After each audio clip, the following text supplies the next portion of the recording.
All right, guys, let's talk about something that sounds way too good to be true. You might think it's a total scam, right? But back in 1920, tons of folks actually fell for it, and guess what? They lost everything. Crazy, huh? So, what if I told you there's a way to snag a 50% return on your investment in just 3 months? Yeah, buckle up.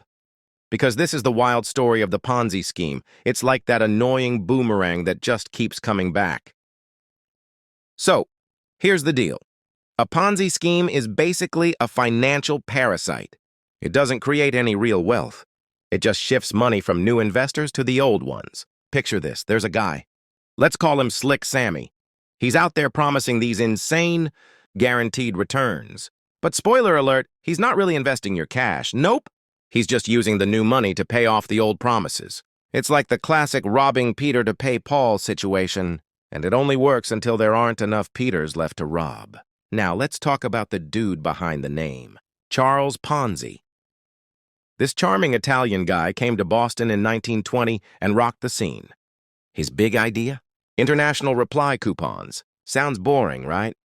But Ponzi claimed he could snag them cheap in Europe and then cash them in for more dough in the US. He promised a sweet 50% profit in just 45 days. People went wild. They mortgaged their homes and dumped their life savings into this thing. At his peak, Ponzi was raking in around $250,000 a day. That's like over $3.5 million today. But guess what? It was all a big fat lie. He wasn't trading coupons.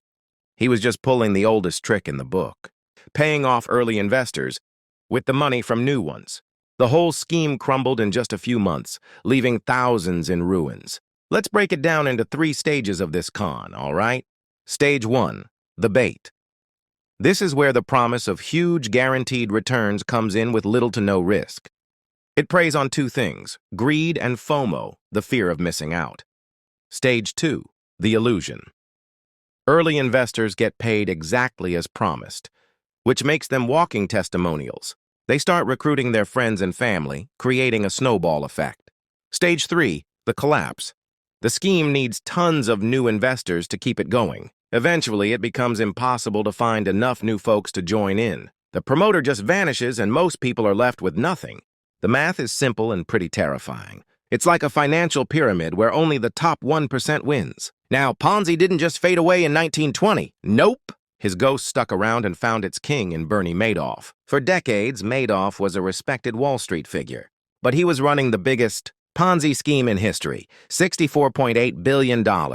And his victims? Not just regular folks. We're talking celebrities, charities, and massive banks. He promised steady, unnatural returns through a secret strategy. In reality, he was just running a digital version of Ponzi's 1920s scam. The 2008 financial crisis dried up. New money. The house of cards fell. Madoff died in prison. But his victims never recovered their losses. So how do you avoid becoming the next Peter? Red flags. Number 1, too good to be true returns. Number 2, secretive or complex strategies. Number 3, pressure to invest now. Number 4, unregistered investments. Run if you notice this. This isn't just history. Crypto is full of modern Ponzis right now. Want me to expose them? Smash that like button if you learned something. Comment below, what's too good to be true? I'll debunk it. Subscribe and hit the bell so you don't miss Crypto Ponzi schemes exposed next week.